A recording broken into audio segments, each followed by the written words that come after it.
Olá turma, como vai? Eu sou o professor Fábio Stumano, sejam todos muito bem-vindos. Na aula de hoje, nós vamos continuar a aprender sobre os experimentos de Mendel. Nós vamos aprender sobre os cruzamentos de híbridos e sobre o terceiro princípio da hereditariedade que ele deduziu. Para esses experimentos, Mendel resolveu cruzar linhagens da ervilha de jardim que diferiam não apenas em uma característica, mas em duas simultaneamente. Ele queria saber como que essas duas características seriam herdadas pela prole. Para exemplificar esses experimentos de híbridos, nós vamos usar aqui o exemplo da cor e da forma da vagem. Mendel usou então uma linhagem pura que tinha vagem de cor amarela e forma lisa, e outra linhagem que tinha a cor verde e a forma rugosa. O resultado desse primeiro cruzamento, Mendel já esperava, porque ele já tinha feito esses cruzamentos separados nos cruzamentos monohíbridos e sabia que a cor amarela era dominante sobre a cor verde e que a forma lisa da vagem era dominante sobre a forma rugosa. Assim como ele já esperava, o cruzamento resultou em 100% de ervilhas que tinham vagens de cor amarela e forma lisa.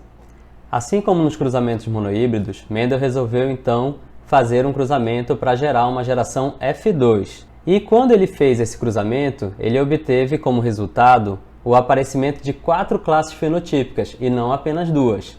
Ele obteve uma classe que era de plantas com vagens amarelas e lisas, outra verdes e rugosas, assim como na geração P, e obteve mais 2 classes que eram inéditas e só apareceram agora na geração F2, que eram as amarelas e rugosas e as verdes e lisas. Mendel resolveu então contar quantas plantas pertenciam a cada uma dessas 4 classes fenotípicas. E o que ele percebeu foi que aquelas plantas que combinavam uma característica dominante com outra dominante apareciam em maior quantidade, e aquelas que combinavam uma característica recessiva com outra característica recessiva apareciam em menor quantidade. A proporção exata que ele verificou foi a seguinte: a cada 16 plantas, 9 tinham 2 características dominantes. 3, uma combinação de uma característica dominante com uma característica recessiva, e nós temos 2 classes fenotípicas desse jeito. E apenas uma planta dessas 16 combinavam as 2 características recessivas. Vamos verificar na nossa animação como que aquele modelo de 2 fatores para cada característica poderia também explicar o resultado que Mendel obteve nesses cruzamentos de híbridos. E só para lembrar, ele não fez só esse experimento de híbrido, ele fez vários outros com combinações de características diferentes, mas esse é só o exemplo que a gente pegou para a aula de hoje. As ervilhas puras da geração P, que eram amarelas e lisas, tinham só fatores dominantes. Elas então eram Vzão, Vzão, Rzão, Rzão, sendo V o gene para a cor e R o gene para a forma. As plantas puras verdes e rugosas, por outro lado, tinham os genes Vzinho, Vzinho e Rzinho, Rzinho.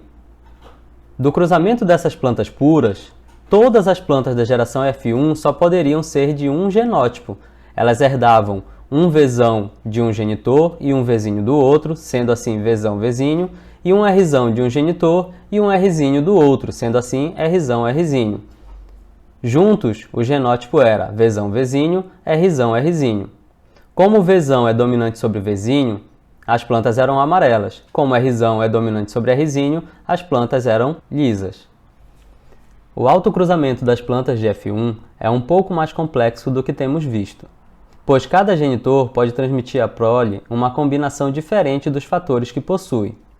A planta Vzão, Vzinho, Rzão, Rzinho pode transmitir o Vzão junto com o Rzão, pode transmitir o Vzão com o Rzinho, o Vzinho com o Rzão e o Vzinho com o Rzinho. Como é uma autofecundação, cada um dos gametas masculinos pode ser dessas 4 combinações e combinar com as mesmas 4 combinações dos gametas femininos. Logo, podemos produzir 16 genótipos. Dos 16 genótipos que podemos ver, 9 possuem pelo menos um Vzão e um Rzão. 3 possuem um Vzão combinado com Rzinho, Rzinho. 3 possuíam um Vzinho, Vzinho combinado com um Rzão. E só um genótipo reuniu todos os fatores recessivos, Vzinho, Vzinho, Rzinho, Rzinho. Mendel percebeu que esses resultados só poderiam ser explicados se cada um dos gametas fossem produzidos em igual proporção. Ele então postulou que o gene V não estava ligado ao gene R, sendo então independentes. Ele deduziu então o princípio da segregação independente. Então, gente, essa foi a aula de hoje. Eu espero que vocês tenham gostado. Se ainda ficou muita dúvida, não se preocupe que eu ainda vou explicar muita coisa no próximo vídeo. Então, deixa a sua pergunta aqui para eu poder responder. E não esqueça, se inscreve no canal, curte o vídeo, compartilha com os amigos e ative a notificação.